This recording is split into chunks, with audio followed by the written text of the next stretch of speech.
What is going on, beautiful folks? Today, we're going to be answering the question, how to know if a narcissist is done for good with you. If it's over, it's finished, nothing, you're done. If you're new here, my name is Lee Hammock. I'm a diagnosed narcissist, and welcome to another episode of the Narcissist Code.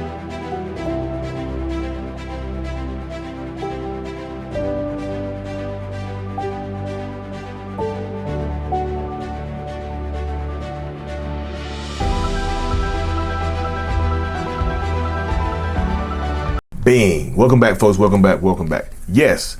How the hell are you supposed to know if they're done with you or not? If it's really the final discard, that's really what y'all want to know, right? You just here for the final discard. You're not here for me. You're here for the final discard. Like, tell us, tell us right now. No, I don't think that I will. No, but seriously, a lot of times when you're dealing with this manipulative mindset, you have to understand that most narcissistic people are never going to be done with you.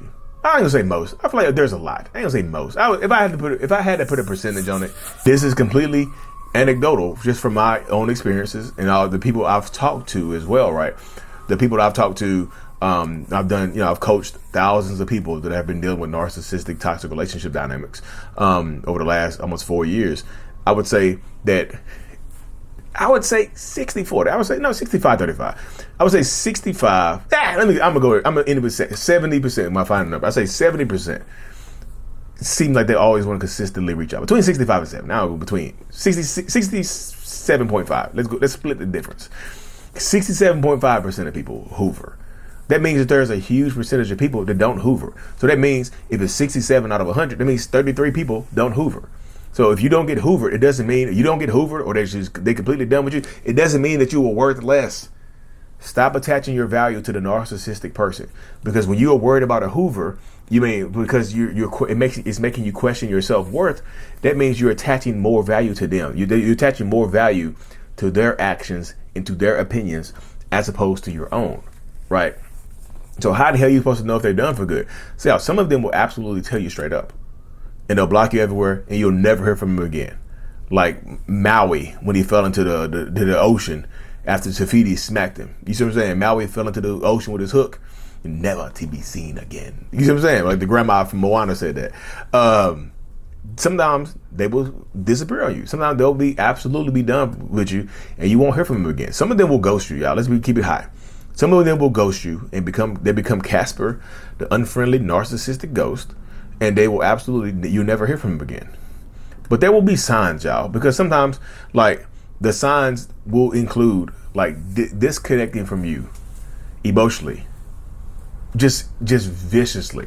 I feel like the more vicious the discard, the less likely they are to come back, because a lot of narcissists do want to leave. They feel like they left you broken to ensure to themselves that they've made the right decision. A lot of them want to try to leave you broken to ensure to themselves that they've made the right decision. They feel like they have to break you down to make sure that they themselves have made the right decision. Isn't it crazy as hell, y'all? Isn't it absolutely insane that somebody feels like they have to break you in order to make sure that they made the right decision with you? That's crazy as hell if you think about it. That's insane.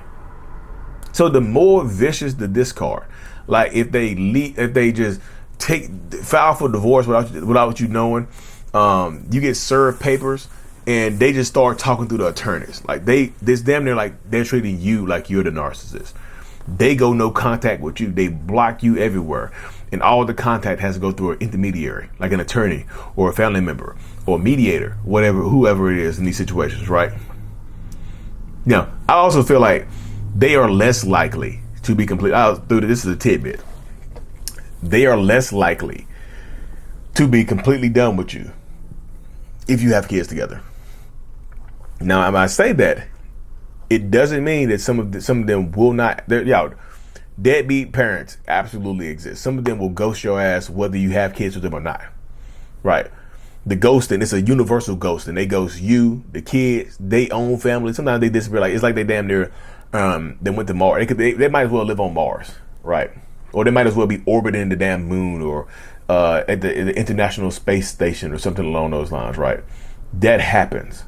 So it's like you have to prepare for that. You have to be ready for that as well, because this is part of the things that do go on, right? Because sometimes, even if you have kids, they'll viciously discard you, tell the kids that they don't want them anymore, and make sure that everybody in the household is feeling their wrath while they're on the way out the door.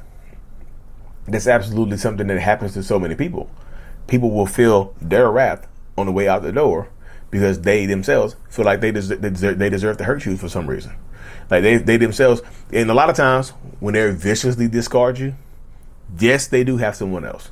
Very rarely are you going to have a narcissist that viciously tongue twister, that viciously discards you if they don't have anybody else. They're not just going to discard you to go be by themselves. Even if they tell you that, even if they tell you this, why would you believe them, right? Even if they tell you this damn bold-faced lie. Bald-faced lie. Is it bold or bold-faced? Bold or bald-faced?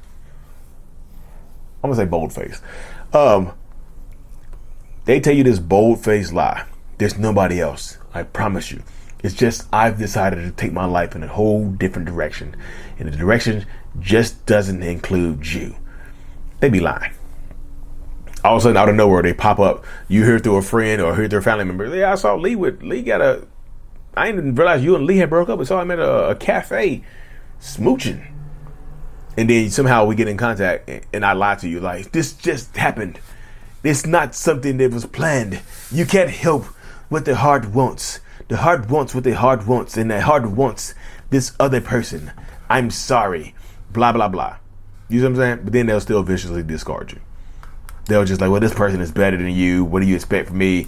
You haven't done anything for me. You were not there. You were never there for me. Blah, blah, blah, boo, boo, boo. They'll just start listing off all the fake qualities that they feel like, you know what I mean, that led to you getting hurt.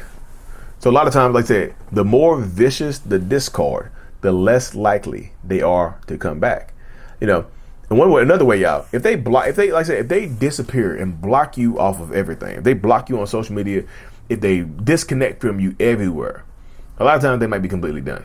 You see what I'm saying? If they're like scrubbing themselves from your life, they might be done. Separate bank accounts, separate this, separate that. They don't tell you their new, if y'all do break up, they don't tell you their new address.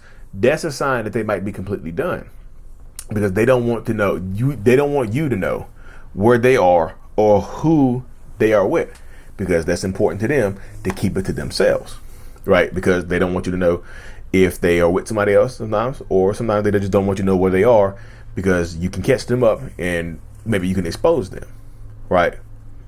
Another sign, I'll say this as well, y'all. Another sign could be a preemptive smear campaign.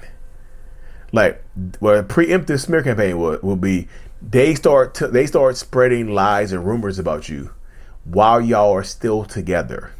While it's crazy that they can start a smear campaign on you while they're claiming that y'all are happy. They'll try to make it seem like y'all are unhappy. They'll try to make it seem to you later on, if you find out about the smear campaign, that y'all been unhappy for a long time, and this is just the result of your actions or inaction, whatever it is.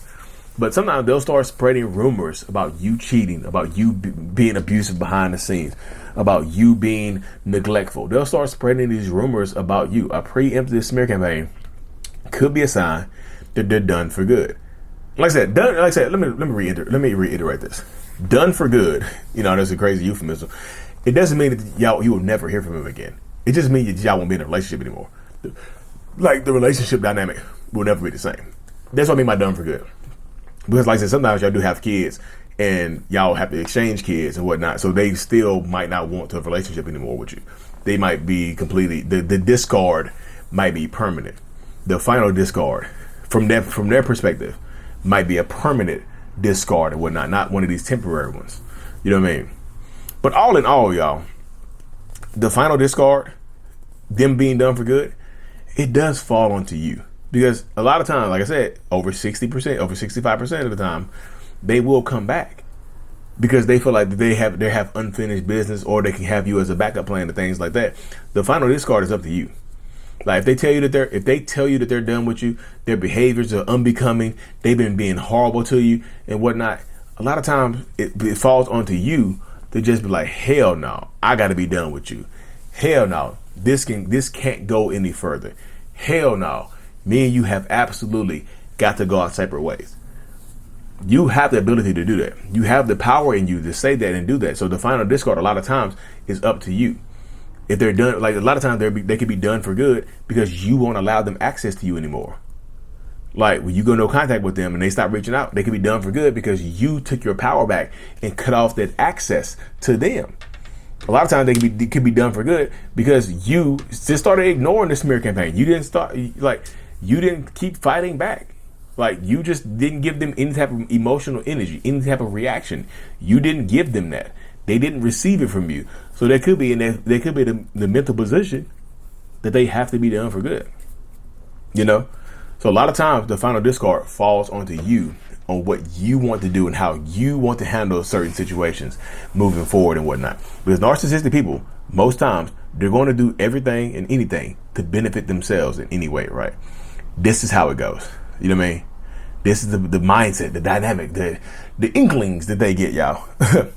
Anyways, y'all, make sure you subscribe to the channel. My official podcast is launching soon. The Mental Illness Podcast is launching soon. Make sure you hit that subscribe button so you don't miss an episode. I'm going to be doing not live, I'm going to be doing interviews and posting it here and whatnot. Be safe. Take care of yourselves. And as always, Mental Illness is out. Peace. What's going on, beautiful folks? Thank you so much for making it to the end of my video. I truly appreciate it. You have no idea. If you haven't already, hit that subscribe button, y'all. You made it this far, you might as well subscribe. It really does help the channel, y'all. It helps me reach more people as well. Also, I have coaching, my courses, and my support group available at www.mentalillness.net. Thank you so much. Make sure you stick around, watch another video or two. I appreciate it. I'm out.